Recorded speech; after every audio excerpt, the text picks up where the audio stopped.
Hello guys, तो कैसे हैं आप सभी लोग। आज मैं आप सबके लिए लेकर आ चुका हूँ डीमन रिबर्थ का एपिसोड नंबर 8। पिछले एपिसोड में मोफैन और लू की लड़ाई शुरू होने वाली थी। तो इस एपिसोड में मोफैन और लू की लड़ाई शुरू हो चुकी है। तो आज का एपिसोड स्टार्ट करते हैं। एपिसोड नंबर 8 की स्टार्टिंग में हमें लू दिखाया जाता है, जो मोफैन की तरफ आ रहा होता है और उसकी तरफ एक तलवार फेंकता है और कहता है, इसमें मेरी कोई भी गलती नहीं है, ये मेरे मास्टर का प्लान है। तो इसमें अगर मैं तुम्हें कुछ भी हर्ट कर देता हूँ तो मुझे बिल्कुल भी ब्लेम मत करना। तभी मोफैन आगे बढ़कर तलवार उठाने लगता है और मन में सोचता है, कम से कम मेरे पे एक तलवार तो है जो उनसे मुझे बचा सकती है। और जब मोफैन झुकने लगता है और तभी लू अपनी स्वॉर्ड से मोफैन पे हमला कर देता है और उसकी कमर पे तलवार से जख्म पा देता है। तभी मोफैन अपने मन में सोचता है, ये तलवार तो बहुत तेज है। मोफैन लू की तलवार से बचने के लिए अपनी तलवार से दूर हो जाता है ताकि वह उस पर ज़्यादा आसानी से हमला ना कर सके। मोफैन को देखते हुए हंसते हुए कहता है, ये तो हमें अपनी तलवार से दूर भाग रहा है, ये मेरे लिए बहुत अच्छा चांस है ताकि मैं इसको जल्दी जल्दी हरा सकूं। तभी लू चिल्लाकर कहता है, यही समय है, इसको भी मार डालो। तभी हमें लूफैन दिखाया जाता है, उसके जमी पास आकर लू की तलवार गिरती है और वो मन में सोचता है, ये गधी की दुम मुझ पे हमला करना रोक ही नहीं रहा है।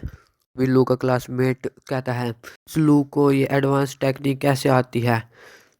अभी तक तो हमें मास्टर ने सिर्फ इस हमें स्ट्राइक करना और वापस बुलाना सिखाया है, लगता है मास्टर इसको अकेले में सिखाते हैं।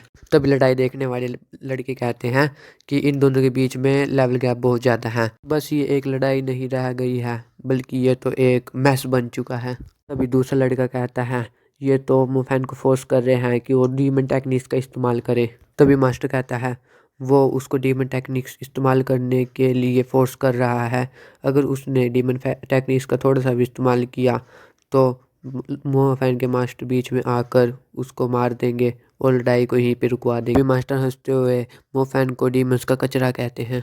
तभी हमें मोफैन का सीन दिखाया जाता है, जो लू के अटैक से बचता बचता अब थक चुका है और अपने मन में सोचता है, मुझे इसकी तलवार के आगे आगे नहीं भागना और ना मैंने इसकी तलवार को के पीछे पीछे भागना है, बस मैंने इसकी तलवार को ध्यान से देखना है ताकि मैं इसके कबाड़े की तलवार से भी ज़्यादा अच्छे से तलवार चला सकूं।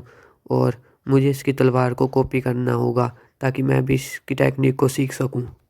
तभी लू हंसते हुए मोफैन से कहता है कि अब भी तुम मेरे अटैक से बच रहे हो, अगर तुम अपनी मुझे असली पावर नहीं दिखाओगे तो मैं तो फोर्स करूँगा कि ताकि तुम मुझे अपनी असली ताकत दिखाओ। तभी लू मोफैन पे ज़बरदस्त अटैक कर देता है और वो अपनी स्वॉर्ड को मोफैन की साइड से ले जाकर पीछे से अटैक करने की कोशिश करता है। और तभी हमें मोफैन की आंख दिखाई जाती है। तभी सीन बदलता है और हमें लू का दिखाया जाता है शॉकिंग चेहरा। तभी एक स्वॉर्ड ने लू की स्वॉर्ड को रोका हुआ होता है। तभी मोफैन टेक्निक का नाम बोलते हुए खुश हो रहा होता है।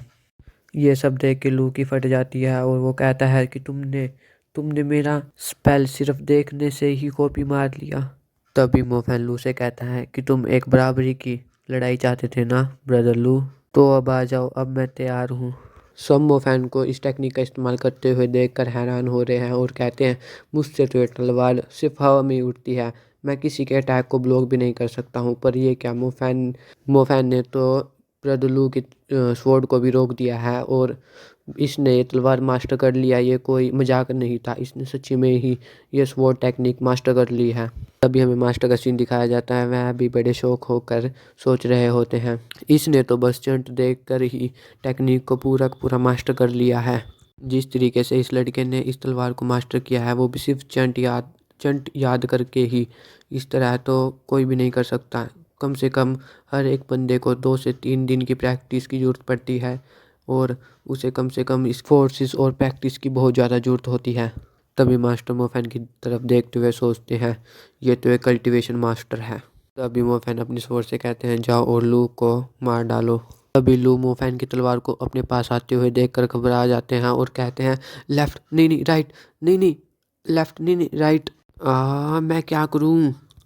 तभी हमें उन दोनों की स्वॉर्ड्स की फाइट दिखाई जाती है, जिसमें दिखाया जाता है मोफैन ब्लू पे भारी रहा है। ब्लू चिल्ला के कहता है, तेरी।